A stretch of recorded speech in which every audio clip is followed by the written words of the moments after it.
30 अक्टूबर 2023 को राहु देव अपना राशि परिवर्तन करने जा रहे हैं, लगभग 18 महीनों के बाद।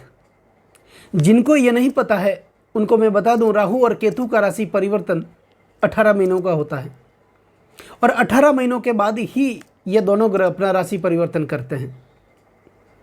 दोस्तों, राहु जब राशि परिवर्तन करेंगे तो स्वाभाविक है केतु भी अपना राशि परिवर्तन करेंगे, क्योंकि ये दोनों ग्रह हमेशा समसप्तक रहते हैं और अपनी उल्टी चाल ही चलते हैं, वक्र चाल ही चलते हैं। राहु और केतु, इनका ब्रह्मांड में अलग से कोई अस्तित्व नहीं है। इनको छाया ग्रह कहा जाता है। जहां पर भी जाते हैं, जिस भाव में जाते हैं, वहां पर छाया का वातावरण बना देते हैं। इनकी अपनी कोई राशि नहीं होती है और ब्रह्मांड में अगर देखा जाए तो राहु और केतु का कोई अस्तित्व नहीं है। हम सबको पता है पृथ्वी सूर्य के चक्कर लगाती है और चंद्रमा पृथ्वी के चक्कर लगाता है। जहां ये दोनों एक दूसरे को काटते हैं, उस कटान बिंदु के भाग को राहु और केतु कहा जाता है, जिसके उत्तरी संपात को केतु कहा जाता है और दक्षिणी संपात को राहु कहा जाता है। दोस्तों, आज का ये जो ज्योतिष का कार्यक्रम है, यह मकर राशि वाले जातकों के लिए खास है और ये जो राशिफल है आपकी जन्म की राशि चंद्र राशि पर आधारित है। और अगर आपको अपना लग्न पता है, आपके पास डेट ऑफ बर्थ है, कुंडली बनी हुई है, तो आप इस वीडियो को अपनी लग्न राशि के अनुसार देख सकते हैं। और अगर आपको अपना लग्न पता नहीं है तो फिर चंद्र राशि के अनुसार तो इस वीडियो को आप देख ही सकते हैं। और ज्योतिष से संबंधित आप मुझसे परामर्श करना चाहते हैं तो वीडियो और चैनल के डिस्क्रिप्शन में मेरे कॉन्टैक्ट नंबर हैं, आप मेरा संपर्क कर सकते हैं। दोस्तों, मकर राशि वाले जातकों के लिए राहु सर्वाधिक कारक ग्रह माने जाते हैं। अब ये कारक और अकारक होता क्या है और राहु देव मकर राशि वाले जातकों के लिए कारक क्यों बनते हैं? दोस्तों, ग्रहों के दो दल होते हैं। एक दल का नेता है सूर्य, जिसके सहायक ग्रह हैं चंद्र, मंगल और बृहस्पति, और एक दल का नेता है शनि, जिसके सहायक ग्रह हैं शुक्र, केतु, राहु और बुध। तो राहु देव अपने दल के जो ग्रह होते हैं उनकी राशियों में या उनके लग्न वाले जातकों के लिए सर्वाधिक कारक माने जाते हैं। तो आज का ये जो ज्योतिष का कार्यक्रम है यह मकर राशि वाले जातकों के लिए। तो राशि के स्वामी बनते हैं शनि और राहु शनि के समुदाय के ग्रह हैं, इसलिए मकर राशि वाले जातकों के लिए राहु सर्वाधिक कारक माने जाते हैं। अब 30 अक्टूबर 2023 को राहु का जब राशि परिवर्तन होगा तो ये आपके चतुर्थ भाव से निकल करके आपके तीसरे भाव में गोचर करेंगे और देवगुरु बृहस्पति की राशि मीन राशि में गोचर करेंगे और शुक्राचार्य की उच्चस्थ राशि मीन राशि में ये गोचर करेंगे। तो मकर राशि वाले जातकों के लिए राहु देव किस प्रकार का फल देंगे, उनके भाग्य में बदलाव किस प्रकार करेंगे, परिवर्तन किस प्रकार लेकर के आएंगे? तो पिछले 17 महीनों से राहु आपके चतुर्थ भाव में मंगल की राशि मेष राशि में विराजमान थे, तो यहां पर ये आपको शुभ फल नहीं दे रहे थे। और वैसे भी मंगल के साथ राहु की शत्रुता है, मित्रता नहीं है। और मेष राशि को राहु कभी रिप्रेजेंट नहीं करते हैं, लेकिन 30 अक्टूबर को इनका राशि परिवर्तन होगा और ये मेष राशि से निकल करके देवगुरु बृहस्पति की और शुक्राचार्य की उच्चस्थ राशि में आपके तीसरे भाव में गोचर करेंगे। तो यहां पर तीसरे भाव से संबंधित फल की प्राप्ति आपको देंगे। अब यहां पर राहु, शनि और शुक्र का एक गठजोड़ बनेगा, एक गठबंधन बनेगा। वो कैसे? राशि के स्वामी बनते हैं आपके अगर इस वीडियो को आप अपनी लग्न राशि के अनुसार देखते हैं तो लग्न के स्वामी बनते हैं शनि।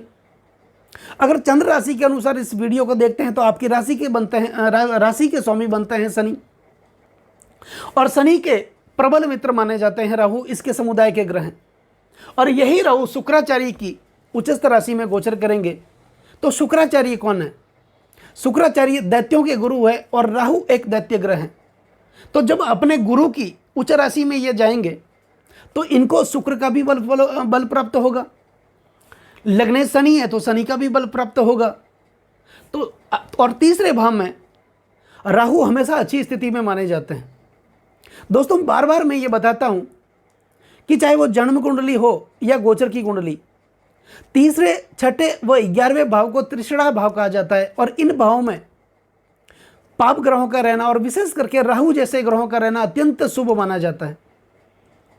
तो यही राहु देव जब आपके तीसरे भाव के अंदर, आपके पराक्रम भाव के अंदर, आपके भाई बहनों के भाव के अंदर, आपके कॉन्फिडेंस का जो भाव है उस भाव के अंदर शुक्राचार्य की उच्चस्थ राशि में ये गोचर करेंगे, अपने गुरु की उच्चस्थ राशि में गोचर करेंगे, तो निश्चित तौर पर ये शुक्र का बल देंगे, शुक्र का फल आपको प्राप्त करेंगे।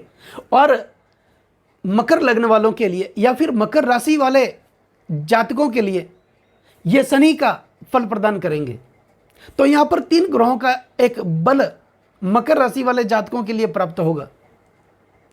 दोस्तों, राहु हमारे जीवन में अचानक से घटनाओं को घटित करने का कार्य करते हैं। जो भी शुभ या अशुभ घटनाएं हमारे जीवन में होती हैं, अचानक से होती हैं, उनके पीछे राहु की प्रमुख भूमिका मानी जाती है। और यही राहु खोजी प्रवृत्ति के ग्रह हैं। जीवन में जब दुख लेकर के आते हैं तो खोज खोज करके लेकर के आते हैं, और जब सुख लेकर के आते हैं तो खोज खोज करके लेकर के आते हैं।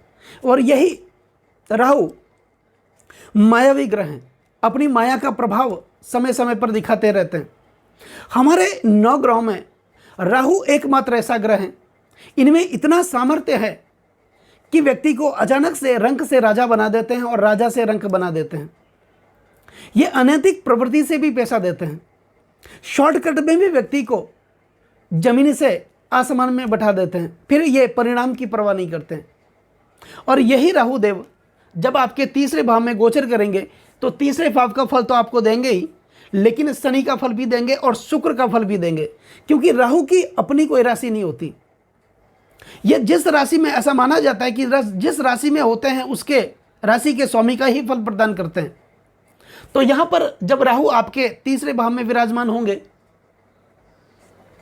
मेष राशि से निकल करके, तो ये गुरु की राशि में जाएंगे। और इसके आगे ही देवगुरु बृहस्पति हैं, मेष राशि में देवगुरु बृहस्पति जाएंगे। तो जब राहु आपके या इस तीसरे भाव में विराजमान होंगे और गुरु जो कि गुरु की राशि में है, और जिस राशि के स्वामी आपके चतुर्थ भाव में एक घर आगे ही हैं, तो इनके लिए ये तात्कालिक मैत्री बनेंगे। तो कुल मिलाकर के देखा जाए तो मकर राशि वाले जातकों के लिए आने वाले 20 दिन और उसके बाद आने वाले 18 महीने बहुत ही शुभ समय लेकर के आने वाले हैं। जिस परिस्थितियों का आप सामना कर रहे थे पिछले 17 महीनों से, कर्ज के बोझ में आप दबे हुए थे, कर्जा उतरने का नाम नहीं ले रहा था, धन से संबंधित परेशानियां हो रही थी, आप लगातार आगे बढ़ने के सपने देख रहे थे, इच्छाएं आपकी थी आगे बढ़ने की, कुछ करने की, लेकिन वो इच्छाएं, वो सपने पिछले 17 महीनों से आपके पूर्ण नहीं हुए। आपके अपने लोग इस समय इन 17 महीनों में आपसे दूर गए होंगे, जिनका सुख दुख में आपने साथ दिया, सुख दुख में आप भागीदार बने, कंधे से कंधा मिला करके दुख की घड़ी में आपने उनका साथ दिया, वही जब आपकी बारी आई तो आपका साथ छोड़ करके चले गए। और यही राहु जब 17 महीनों से आपके चतुर्थ भाव में विराजमान थे और मंगल की राशि मेष राशि में विराजमान थे, तो यहाँ पर यही जो आपके सुखों का भाव है, तो लगातार सुखों में कमी करते गए। माता के स्वास्थ्य में भी ये तकलीफ देते रहे, प्रॉपर्टी में आपको कई प्रकार की समस्याओं का सामना करना पड़ा, प्रॉपर्टी में जिस पैसों का आपने निवेश किया वो पैसे आपके फंस गए, और वो पैसे फंसाने वाले आपके अपने लोग ही थे, जो मीठा बोल बोल करके आपको लालच में लिया और आपको फंसा दिया। और ये आपकी प्रॉपर्टी का भाव है, प्रत्यक्ष संपत्ति का भाव है।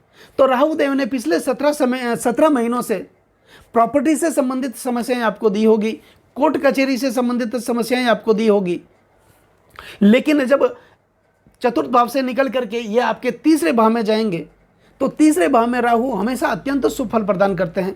और ये देवगुरु बृहस्पति की राशि में जाएंगे और बृहस्पति मेष राशि में जाएंगे, तो यहाँ पर तात्कालिक मैत्री इनकी बनेगी। और मीन राशि शुक्राचार्य की उच्चस्थ राशि है, जो कि राहु के गुरु माने जाते हैं। तो ये आपके सेल्फ कॉन्फिडेंस का भाव है, तीसरा भाव।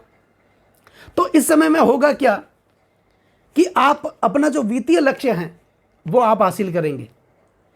दूसरी बात, आपकी आर्थिक स्थिति काफी मजबूत मानी जाएगी। यही भाव आपके भाई बहनों का भाव है।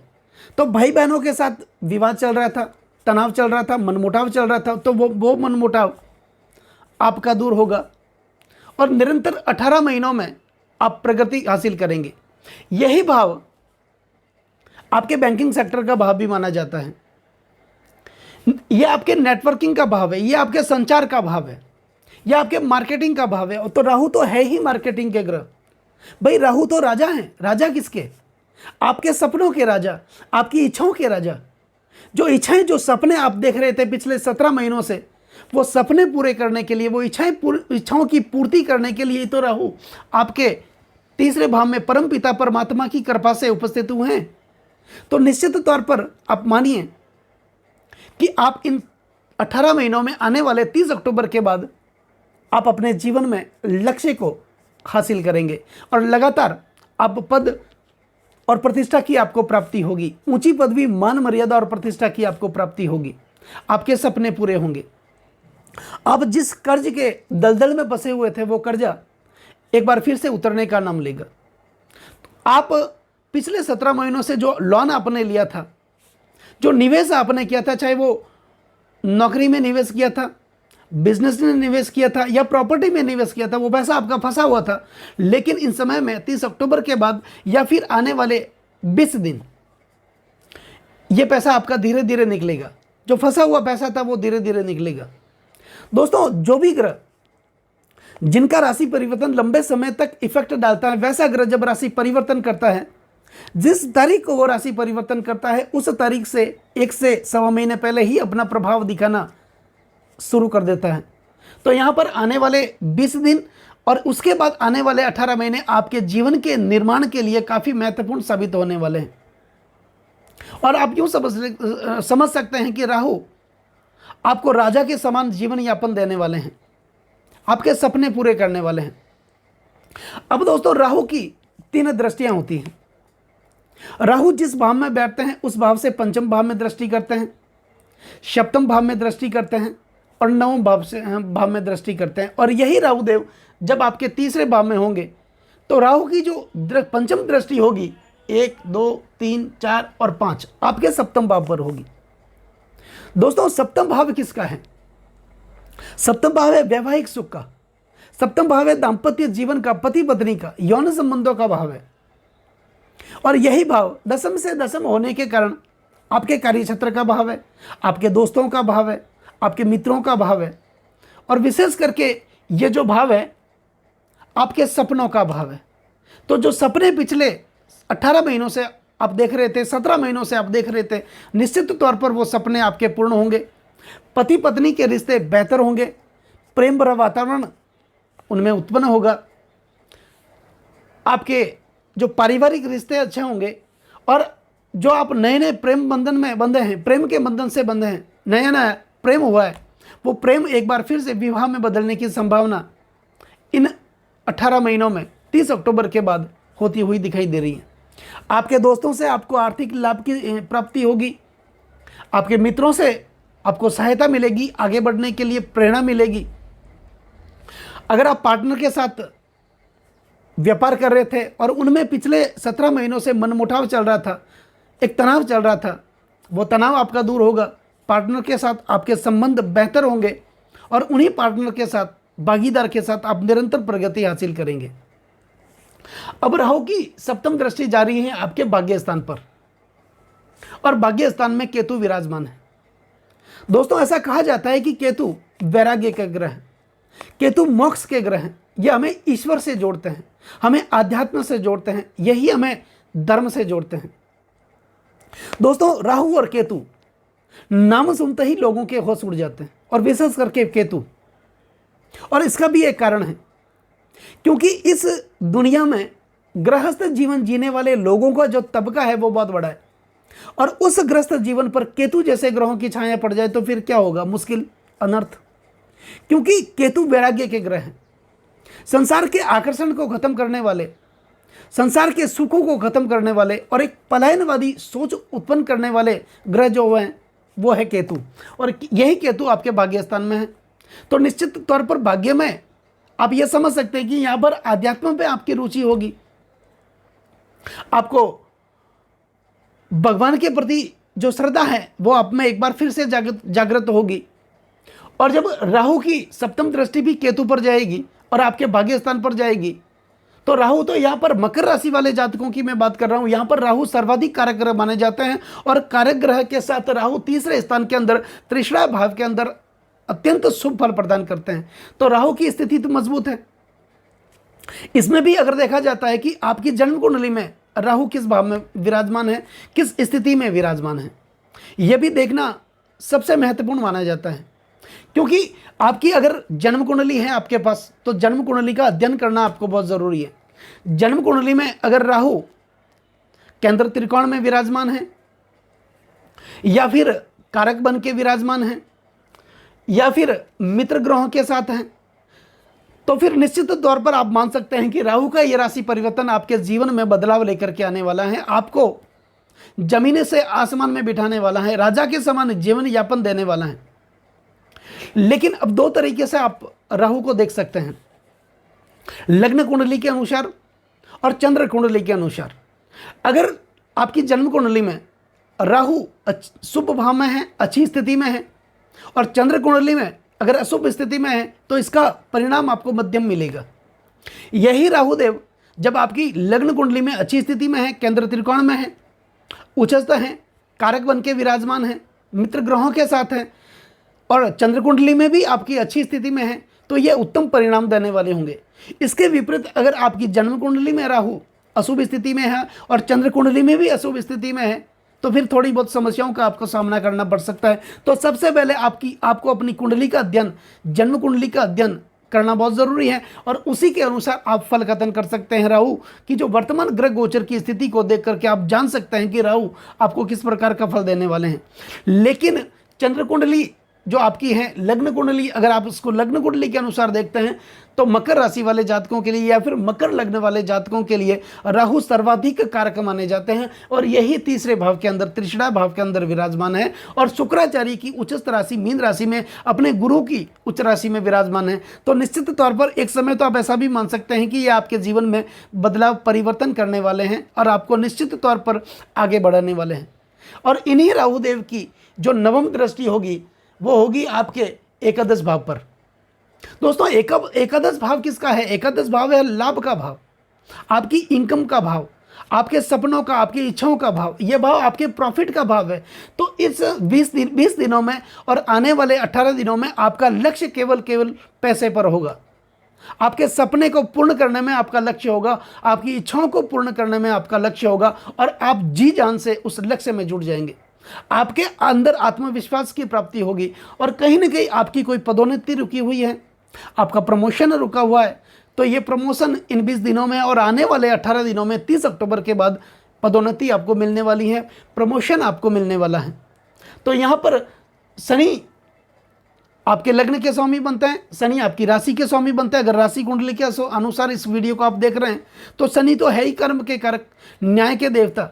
तो पिछले 17 महीनों से आपने जो कर्म किए, आपने जो मेहनत की, आपने जो परिश्रम किया, तनतोड़ मेहनत किया, उस परिश्रम का फल देने के लिए राहु आपके तीसरे भाव में उपस्थित हैं, और मकर राशि वाले जातकों के लिए सर्वाधिक कारक हैं। और यही राहु देव 30 अक्टूबर के बाद शुक्र की उच्चस्थ राशि में विराजमान होंगे। तो 3 ग्रहों का गठजोड़ आप ऐसा समझ सकते हैं कि आपके जीवन को बदलने वाला होगा। निश्चित तौर पर आपका जीवन बदलेगा और आप निरंतर आगे बढ़ेंगे। तो दोस्तों, कैसा लगा ये वीडियो? अगर ये वीडियो आपको अच्छा लगा हो, मेरा समझाना आपको सार्थक लगा हो, जैसा मुझे आता है उसके हिसाब से मैंने आपको भरसक प्रयत्न किया आपको समझाने का, और आपको उचित लगा हो, अच्छा लगा हो, तो वीडियो को आगे से आगे शेयर ज़रूर करें, चैनल को सब्सक्राइब ज़रूर करें, और बेल आइकन बटन को दबाना बिल्कुल भी न भूलें, ताकि मेरे आने वाले और भी नई वीडियो के नोटिफिकेशन आप लोगों तक पहुंच सके। नमस्कार दोस्तों।